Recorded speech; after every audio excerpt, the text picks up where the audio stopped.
Welcome to Highline Excel 2016 class video number 2. Hey, if you want to download this workbook, Business 218 Video 2, and follow along, click on the link below the video. Wow, we got a great video here. We're still talking Excel fundamentals, but we have a comprehensive formula video here. We'll talk about formulas, formula types, all the different formula elements possible, functions, and Excel's golden rule. Here are the topics for our video. Now, if we go over to the sheet Formula Notes, here's a list of formula types, formula elements, and so on. I've included them here in this Excel workbook, so it's convenient if you want to access this here. But for every video in this class, you will also have a downloadable file with lots of notes. So you want to be sure and download these. This is 10 pages of fundamental, comprehensive formula notes. All right, now let's go over, and we're going to start with Excel's golden rule. So I'm going to click on the sheet Golden Rule. Now here's Excel's golden rule. If a formula input can change, put it into a cell and refer to it in the formula with the cell reference. Hey, that's the first part. Second part, if a formula input will not change, you can type it into a formula. Part 3, always label your formula inputs. Now, why is this so important? Well, first off, Frankston and Bricklin, who invented this spreadsheet, completely intended for us to follow this rule. Hey, if that's the tax rate, this formula here is multiplying gross times tax rate. Bricklin and Frankston intended with the first spreadsheet, VisiCalc, to have a visual calculator. You want your formula inputs to be visually displayed on the surface of the spreadsheet.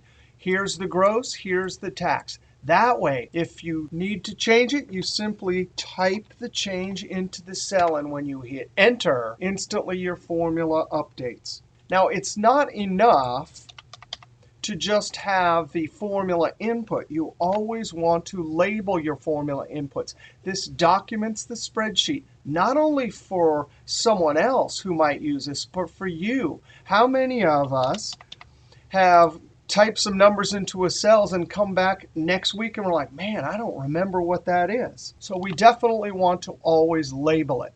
Now, in this case, both of these formula inputs have the potential of changing. An example of a formula input that will not change, and we'll see this on our next sheet, is, hey, number of hours in a day, 24. That number does not need to be put into a cell with a label. You can type it directly into your formula. Now, the other reason that we want to always follow Excel's golden rule, and here's a violation. Two problems with this. One is it's hard to change later. Now, if you only have one formula, the argument is, well, I can just come here, highlight, and type the new one, right?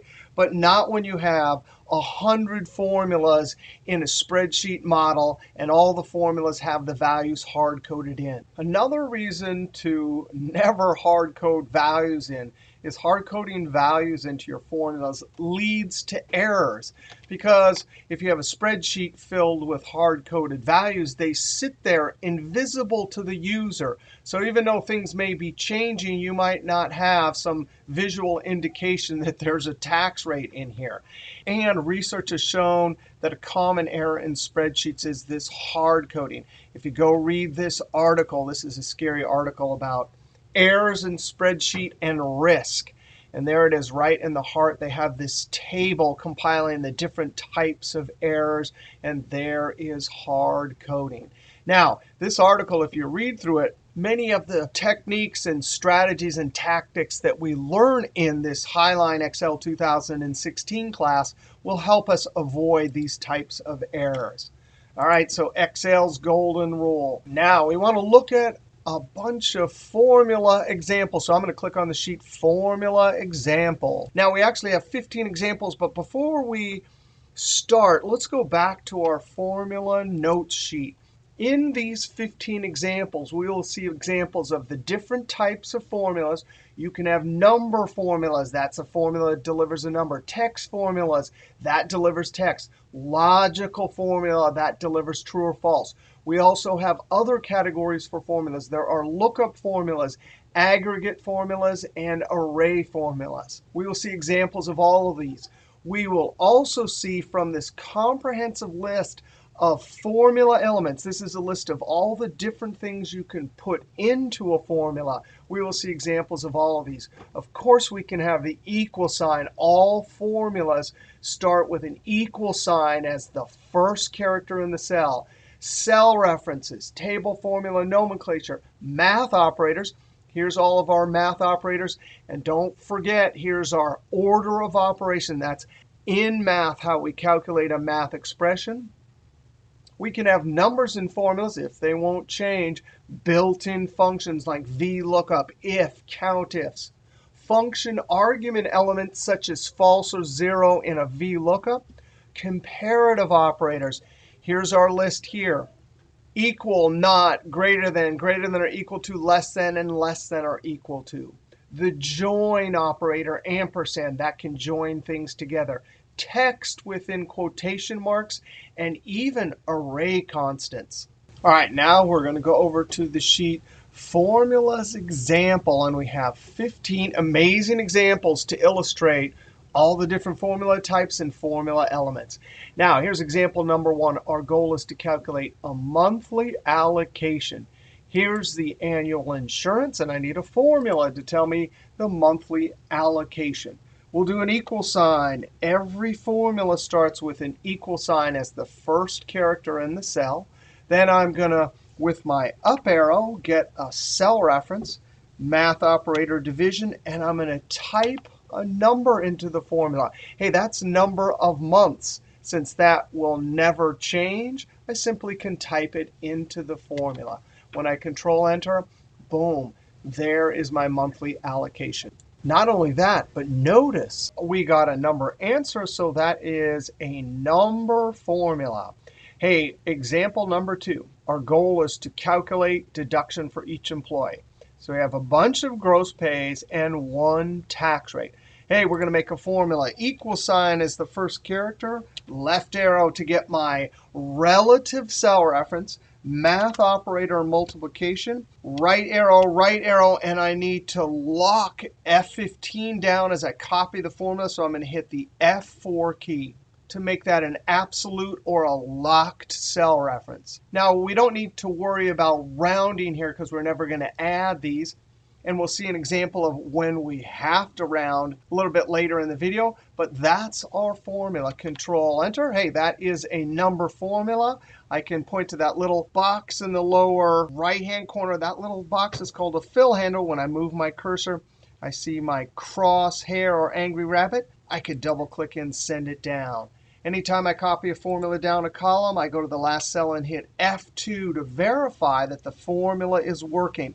Locked, relative, looking good. Enter. All right, our 3rd, 4th, 5th, and 6th example. Here is a data set. We have product and sales, and our ultimate goal is to count how many items are above a hurdle. So I need to look through these numbers and have the formula tell me how many of the numbers are greater than or equal to 500. Now we have 2 goals here. One of the goals is to calculate a dynamic label for counting above the hurdle. So I actually want my label to say count greater than 500. But when I change this, I want the text label to update.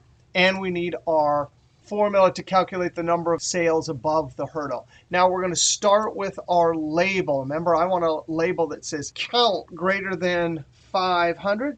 I'm going to do an equal sign as the first character in the cell, and I want to put the word count. So I have to use double quotes. Anytime you want text into a formula, you've got to put it in double quotes. Count and a space before I put my N double quotes. So there's some text in the formula. I need to use the ampersand because I need to join that text to that comparative operator and number. Now when I hit Enter, I get a label that says count greater than 500.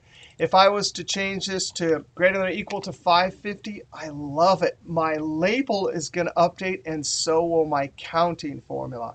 Control Z. Now, anytime we're counting with one or more conditions, we can use the countifs with an S function. Now, before Excel 2007, all we had was countif, and that only counts with one condition. We are always going to use countifs because it'll do one condition or two or three or more conditions. We have equal sign built-in function. Now for the criteria range, notice this is an Excel table. And as we learned last video, Excel tables can expand and contract, and the formulas will update.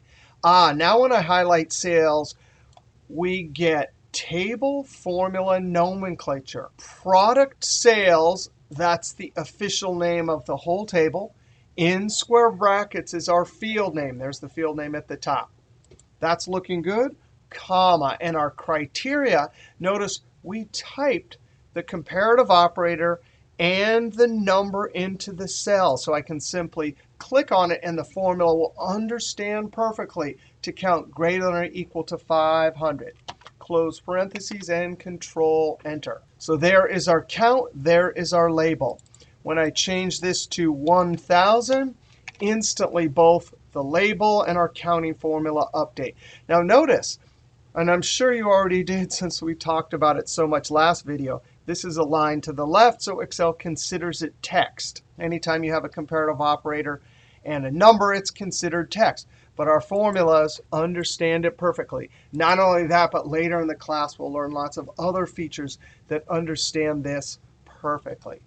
Now, in this case, we combine the comparative operator and the number. But there are some situations where you cannot do that because, of course, greater than or equal to, that's text, Control Z. But if you need to leave that as a number, then we can't put the comparative operator there. We'll actually have to put it inside both of our formulas. Now, when would you want to do that? In particular, when that number is being used by multiple formulas, some of which need to have it remain a number. All right, let's start with our counting formula. Equal sign, double quotes, and then we type count, space, and now I simply type the comparative operator, space, and double quote. There's our text, ampersand, and I click on the 500. Control Enter. So that one's looking good. Now, what if I wanted to display this with currency number formatting? Well, if I come over to the cell, and I'm going to use the keyboard Control-Shift-4, of course, that's not going to work because formulas do not see number formatting. Well, guess what? There's a built-in function that specifically takes a number from a cell and applies number formatting. Now watch this. I'm going to type DO. The name of the function is $. Notice when I type DO, a list of possible functions that start with DO pops up. And sure enough, there's the $. Function. And read the screen tip. Converts a number to text using currency format. That is exactly what we want in our text format. Now notice from the function list, whichever one is highlighted in blue, all we have to do is hit the Tab key to enter it into our formula. Now there's the $. Screen tip. There's our number. The second argument is decimals, and we can say how many decimals we want to display. But notice that square brackets around any argument means if we know the default, we can leave that argument out. And the default is show 2 decimals. So I'm going to leave it out. Come to the end, close parentheses, and Control Enter. There it is, applied currency number formatting. If I change this to 1,000, instantly our formula updates. Now we want to do our counting formula. Now the only difference between what we did up here and what we're going to do down here is when we get to the criteria argument, we're going to have to take the number and join it to the comparative operator right in our formula.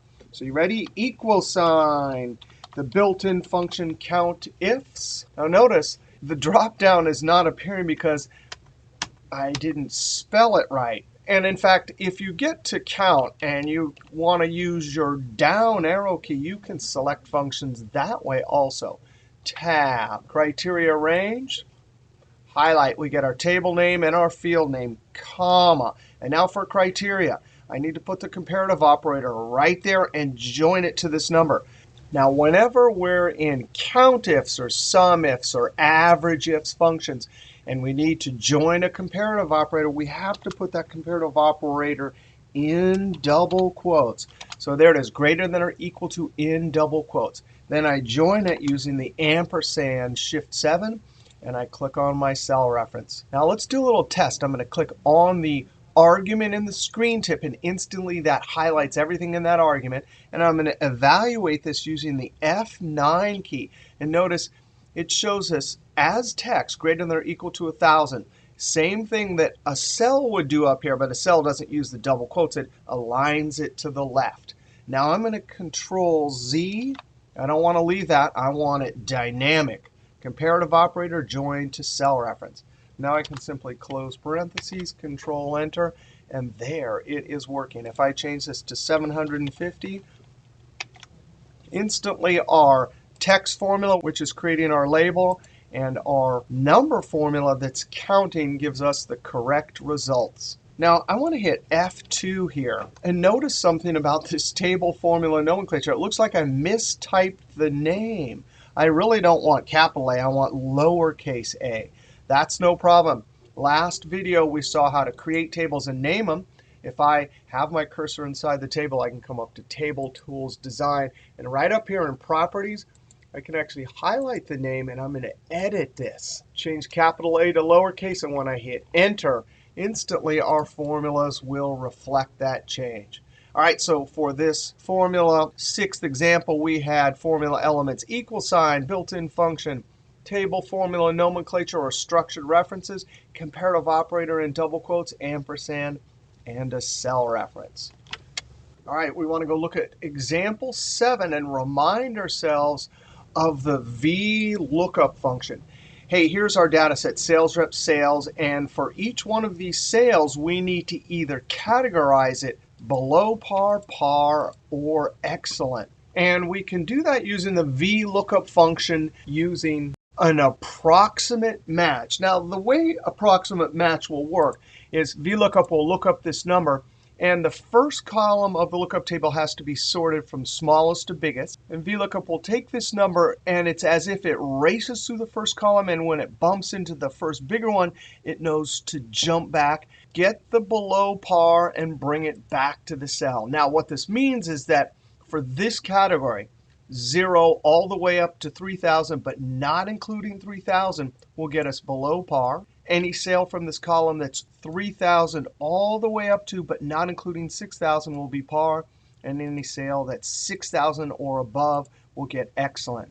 All right, let's create this lookup formula that will deliver a text value. Equals VL, and from my dropdown, I see that VLOOKUP is blue, so I hit Tab. Now the lookup value, I'm going to tell VLOOKUP to look up this sales, comma. The argument says table array. Anytime I see the word table, that reminds me, oh yeah, I got to highlight the entire table, not including the field names.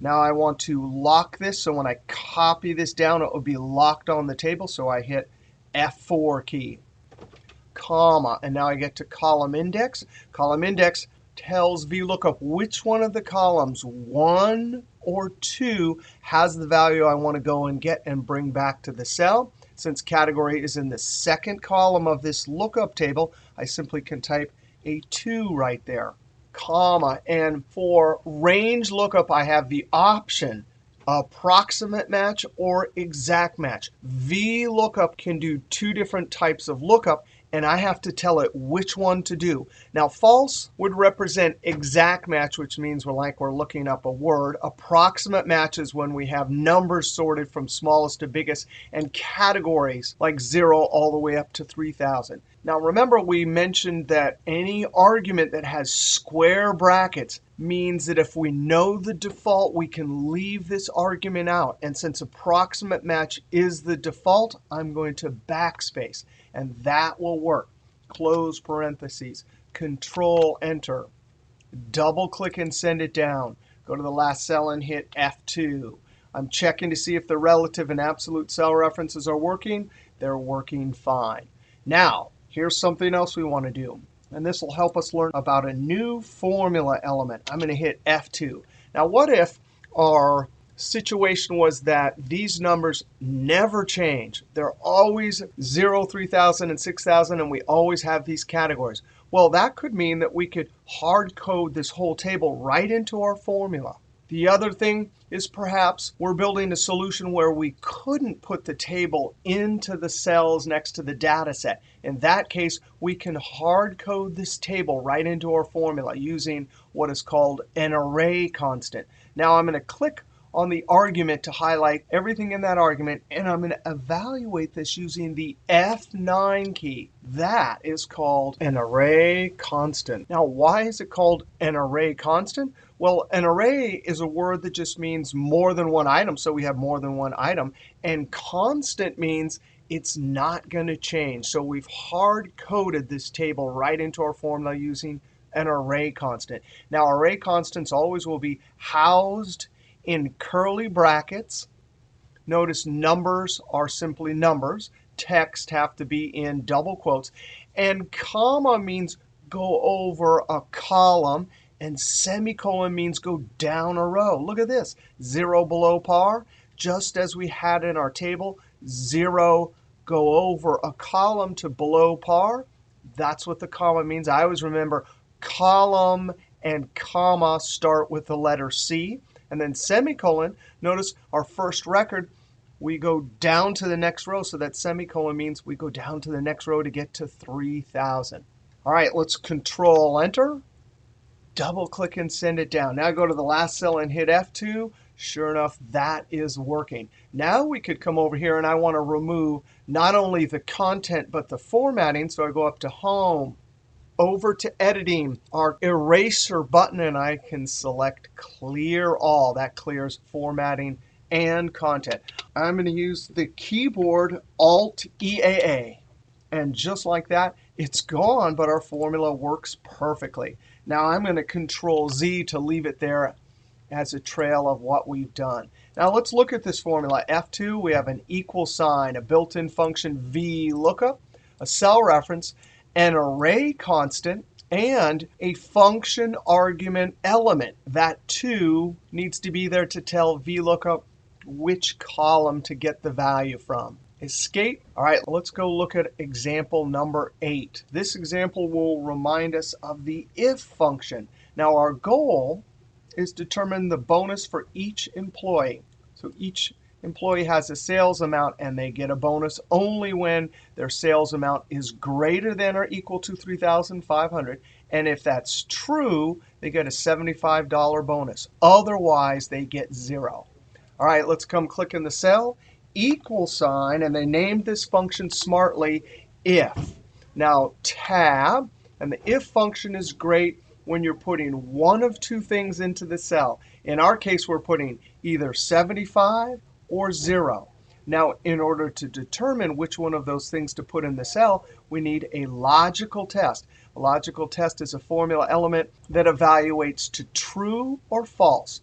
All right, so here it is. I'm going to click on that cell, and I'm going to ask the question, are you greater than or equal to the hurdle? Now, I'm going to use the F4 key to lock that, because as I copy down, I need to be locked on the hurdle, but the blue one needs to move relatively. Now, just to compare and contrast what we did just in our last formula, notice this is a comparative operator, but I'm directly comparing two cells. I absolutely do not need those double quotes. That's just when we were in the COUNTIF, SUMIFs, and other similar functions, and we were joining the comparative operator to a cell. Here I'm doing a direct comparison. All right, so that will come out true or false. I type a comma. Value if true, that's what I want to put into this cell if the logical test comes out true. So I come over here, and I click on the 75. Now I hit F4 to lock it, comma.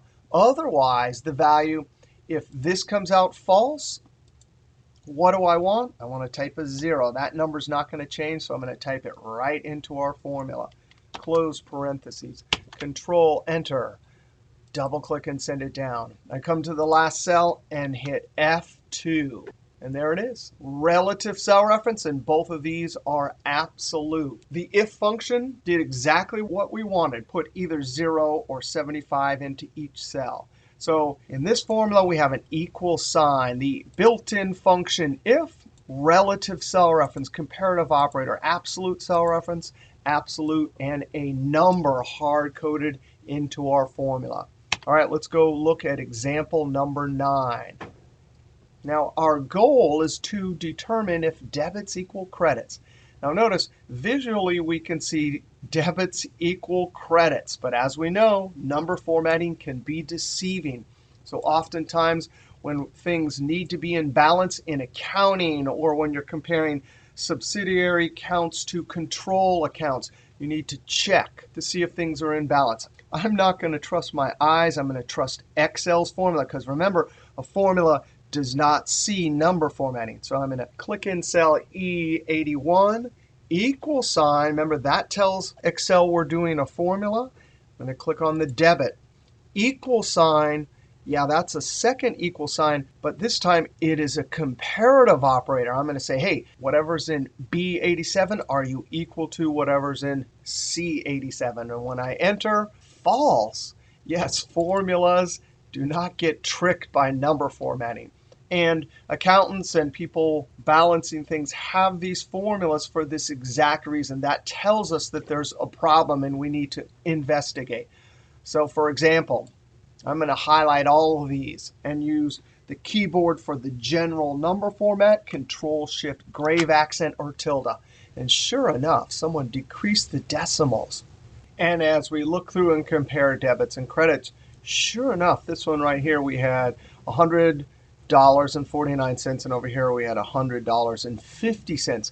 So we would investigate and figure out which one. Now notice our formula came up false. If we then determined that it wasn't 49, it was 50, as soon as I fix it and hit Enter, the formula comes out true. Now this is called a logical formula or a Boolean formula. And logical formulas only come out true or false. Now I'm going to Control Z to leave that there. Now we want to look at our next two examples and distinguish between an aggregate calculation and an array calculation. Now, aggregate calculation is straightforward. It's calculations that take two or more items and calculate a single answer, such as adding a column of numbers. So we've done this many times. We're going to use the keyboard Alt equals to create a sum function. Now I'm going to highlight the correct range. And notice we have a column of numbers, more than two numbers. And the goal of the sum function is to take these numbers and create a total, which is a single answer. Other examples of aggregate calculations, if I wanted to find the maximum value, again, it would be a bunch of numbers calculating a single answer. The min function, counting, calculating averages. Those are all examples of aggregate calculations going from a bunch of numbers to a single answer. So when I hit Enter, there's the total number of calls, 190. Now let's look at our example of an array calculation. Anytime you make an array calculation, you are creating an array formula. Now, array calculations involve calculations that operate on an array of items rather than single items, and which deliver an array of answers called a resultant array. Now, the key difference between array and aggregate calculations is aggregate will create a single answer. Array calculations will always calculate an array of answers. Now, here's our data set, and our goal for this bowling example is to add the top 3 bowling scores for the bowling tournament. The bowling tournament was held in various cities over various dates. We have the scores for Tom, Debbie, Sheila, Dawn, and for Chin. Now, we're going to create our formula up here, and this formula will actually involve two built-in functions, the sum function and the large function. I can see I accidentally put small here instead of large.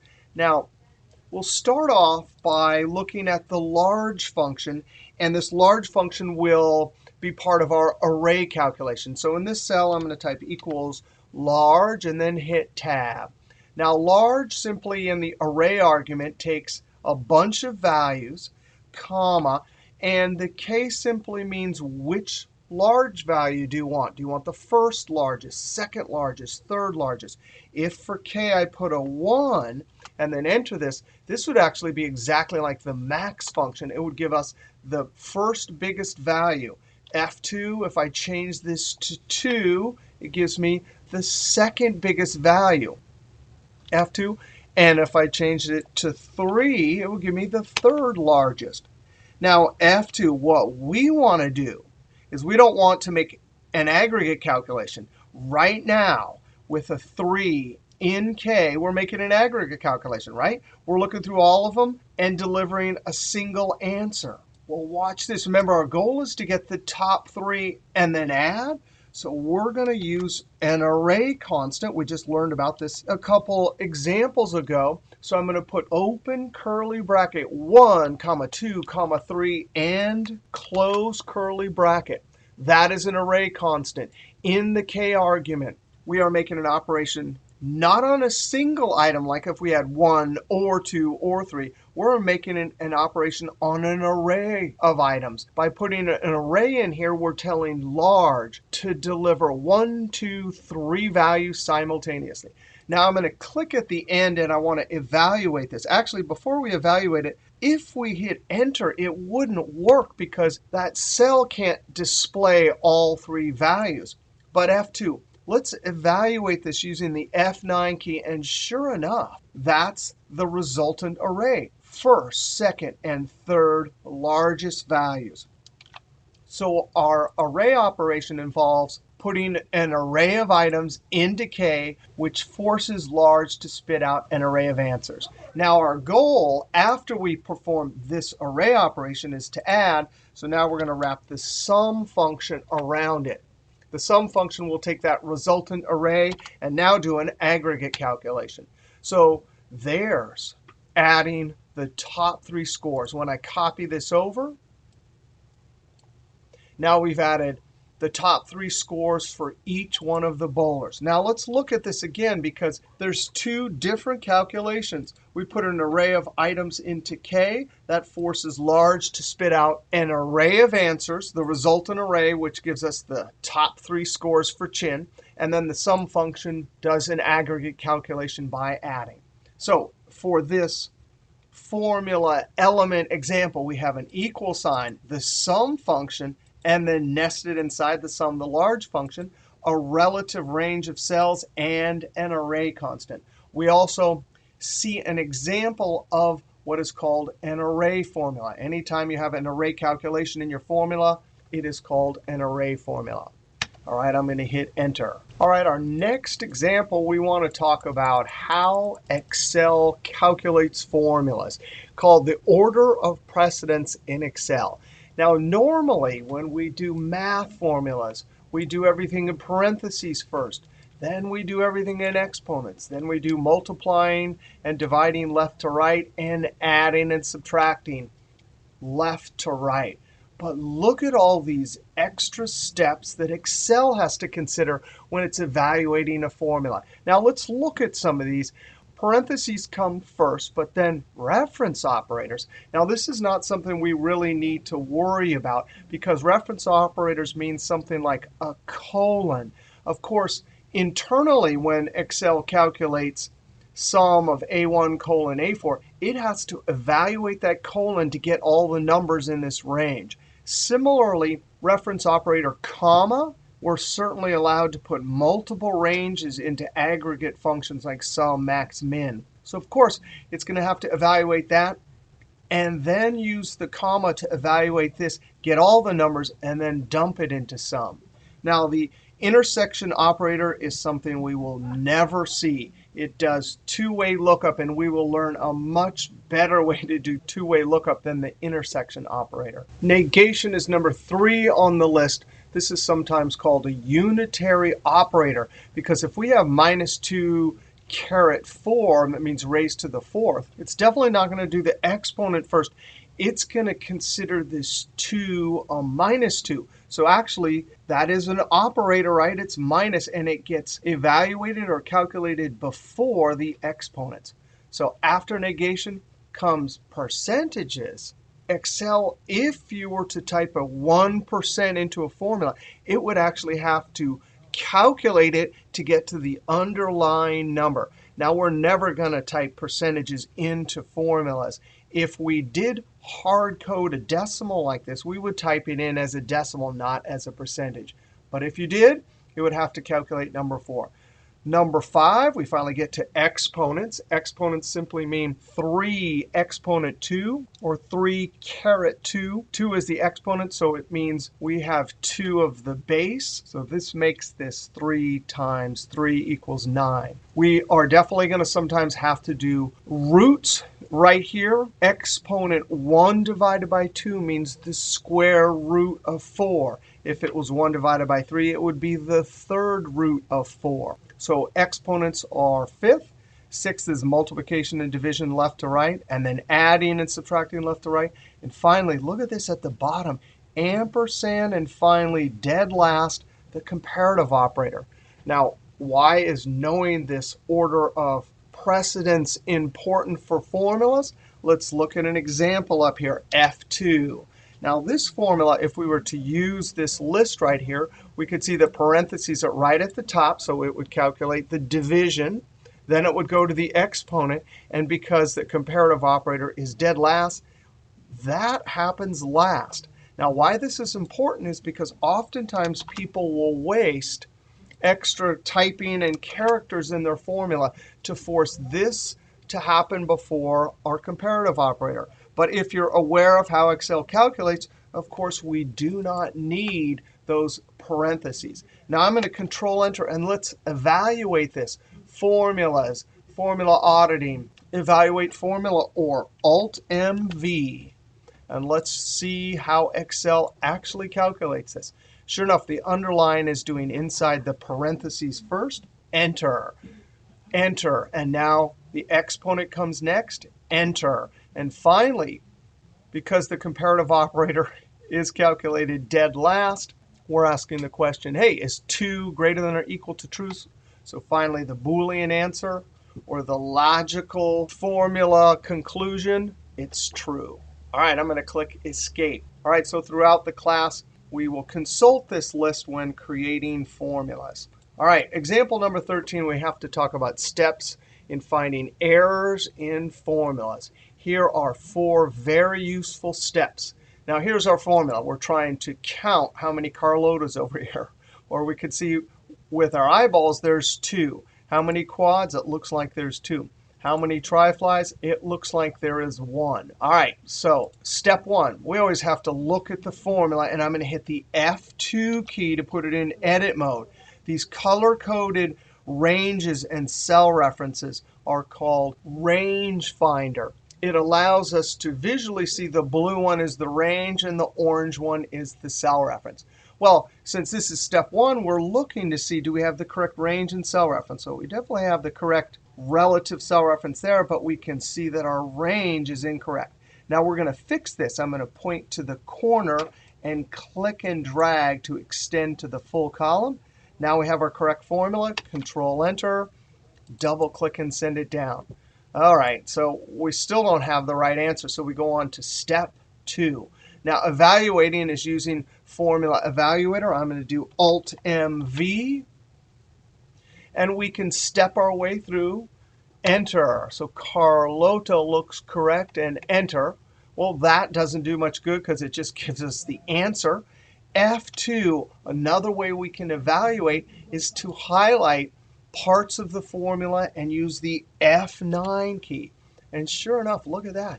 It looks like in our array constant, there's some extra spaces over in our raw data. Now, I'm going to use the Escape key. Escape will revert back to whatever the formula was before I put the cell into edit mode. So I'm going to click Escape. So it looks like for this first one right here, if I put this first cell in the column in edit mode, there's an extra space, so I'm going to backspace and Enter. So it looks like that one is correct. Now, steps 3 and 4, we're always asking, are the formula inputs correct? Now, we already saw when we evaluated the formula that that one is correct. But let's look at this one. Oh, that one looks correct. I'm putting each one into edit mode. Oh, look at that. There's an extra space there, backspace. Now, when do extra spaces like this happen? Well, humans are entering the raw data, and so sometimes that happens. So step 3, we're looking at all of the formula inputs. Now, that fixed that one, but look, we still have a problem with the quad. Now, later in the class, we'll do data cleaning and data transforming and going through a huge column trying to find all the extra spaces. We would never want to do that by hand. But here, I'm simply going to put each one of these in edit mode. Sure enough, backspace, that got rid of that one. That one looks good, too. So when there's a problem with the formula, look at the formula, look at rangefinder, see if the ranges and cell references are correct. Evaluate the formula. Are the formula inputs correct? Is the raw data correct or clean in our case? Now, I also want to go over to the sheet errors and talk about errors in formulas. We can use our same steps here. Let's go over to errors. But there's a number of error messages we might receive. If we see divide by 0, it just means, hey, we're not allowed to divide by 0. So this is a typed in 0. We may also get a formula that evaluates to 0. And later we'll see how to do a formula like this, which is doing a two-way lookup, which is looking up that cell right there. So if I were to F9 this, you could see divide by 0. So as soon as you see that, you know that's the problem. Reference error. Now, this is a really devious one. If I have a formula looking at a cell reference, if I come over here and right-click delete, now maybe I'm doing this by accident. If I really just wanted to delete the content, I would use the delete key. But if you right-click delete, it removes the cell. And it's going to ask you which direction do you want to move all the cells. I'm going to say to the left, that's fine. That's how you get a reference error. A reference error is when you had a cell reference in your formula, and now it's been deleted. Here's another way to get a reference error. If I'm looking at cell reference A1, well, certainly there's nothing there, right? But I am allowed to copy this to the side. And since A1 is a relative cell reference, it moves to B1. But what happens if I move it this direction? There's A1. There is nothing that direction. So if I copy this formula that way, that's another way to get a reference error. It means that reference does not exist. Name. We've talked about this before in the prerequisite class in last video. If you have text typed into a formula that is either not the proper function name, it's polite. It says, hey, that's not a name we understand. It's not a function. So here I would correct it so that I get the correct average. Name could also mean that you have text in your formula that you forgot to put in double quotes. So if I wanted to type January equals space N double quote, that would get rid of it. Now I'm going to Control ZZ. Those are examples of name errors. NA is polite also. It's when VLOOKUP or some lookup function is trying to look something up. It's trying to look up P7, but there is no P7 here. So NA is when something is not available. Value is another error that means usually that you have a mismatch for your operator. I am not allowed to take text and raise it to the second power, or the word red and multiply it. So that's one way you can get a value error. Another way is if you have the incorrect argument in a function. So for example, this is supposed to be a table, right? And that's not a table, that's text. Also later, we'll see when we learn more about array formulas in Chapter 4 or 5, if you don't enter an array formula correctly, sometimes you get a value error. Null. This is, you'll never see this one because we're never going to do this. That is a space operator. If you take a range, type a space, and put another range, it tries to find the intersection. And because there's no intersection between these two, it gives you null. Here is an example of the space operator. It's looking up between two ranges and giving you the intersection, which is 102. We'll never do two-way lookup like that. We'll learn another method, more efficient method later in the class. Num error means the number is too big or too small. In Excel, the range has to be between this big and this small number. Also, sometimes you might get a num error if you're doing internal rate of return in finance. Another common error, pound, pound, pound, either means that the column is not wide enough, or it means that you're doing time calculations, sometimes date calculations, and you forgot that it's always the bigger time minus the earlier time. Here we took the earlier time minus the bigger time, and that's the error message you get. Actually, if you hover over this, you say dates and times are negative. I'm going to Control Z to leave it like that. And finally, circular reference. Now, a circular reference, I'm just going to make one here, equals, and notice I'm sitting in C11. So C11, you cannot have a formula that points to itself. It's trying to calculate, but it says, I don't know what you are because the formula is looking at the actual cell. So there it is, circular reference. I'm going to click Escape. There is one exception to that, and that is, we'll see this later, if you ask the question, how many rows are in a particular range, that's not going to give you an error because how many rows are in D11 to D11? There's 1, row 11. So that's the full list of errors you might see. And this is actually over in your notes also. So if you run into an error, you look at your notes.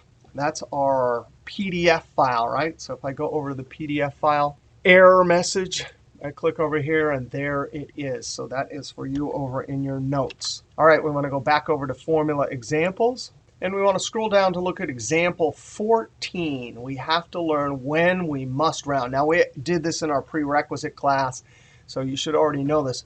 But here's the situation. If we're multiplying decimals like we are here, we run the risk of getting extraneous decimals. And if we're going to add the formula results, each one of these gives us a result, right, from our formula. If we're going to add it in some subsequent formula, and we're required to round like we are with money, you have to round. So our two rules for when to round.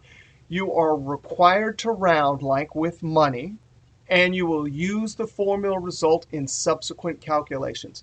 So for example, if I see on the surface of the spreadsheet 4257, and I come and type that in over here, 9896, I type that in, I type that in, I type each one of these in, and now I know there's no extraneous decimals there. If I add this, well, of course, I'm going to get the correct answer, which is 255.72.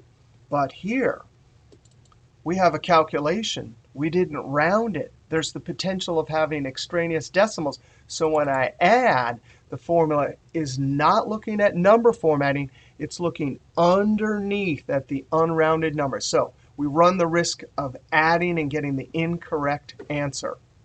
It's easy enough to highlight these and increase the decimals on the home number like this. And we can clearly see that we have extraneous decimals. So F2, we are required to round. So we're going to use the round function. Round function is easy. Whatever the calculation is, you come to the end, comma. And the way I remember how to enter number of digits is when I'm rounding to the penny, I have to put 2. That means I count from the decimal 1, 2. So I put a 2 here. Now I can close parentheses, Control Enter, and you can see with the number formatting and decimals increased, when I copy this down, it totally hacked off those extraneous decimals, and now our formula gives us the correct result. Now I'm going to decrease these.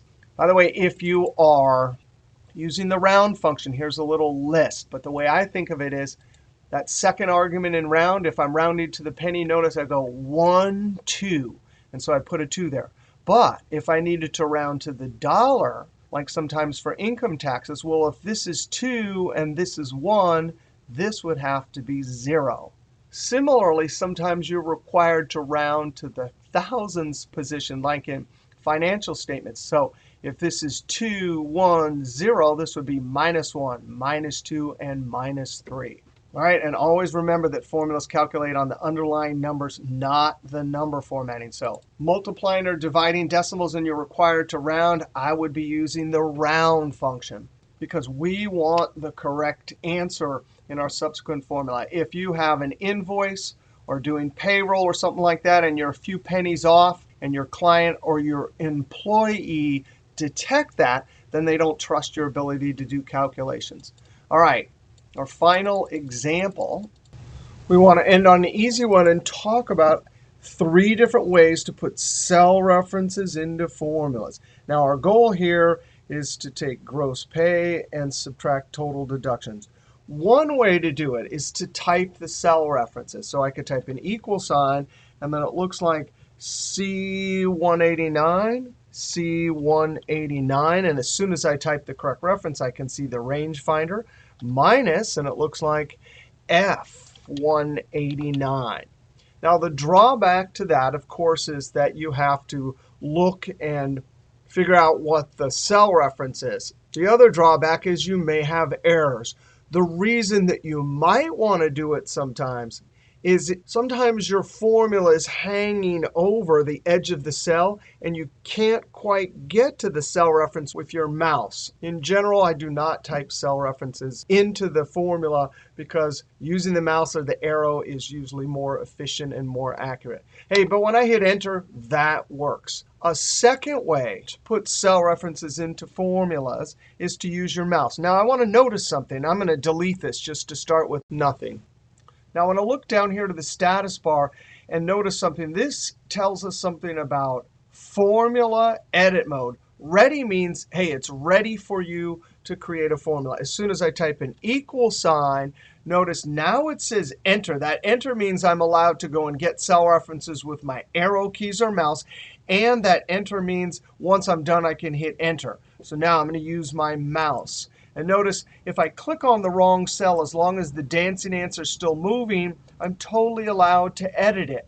The status bar reminds us that also. Point mode means I am currently putting a cell reference into my formula.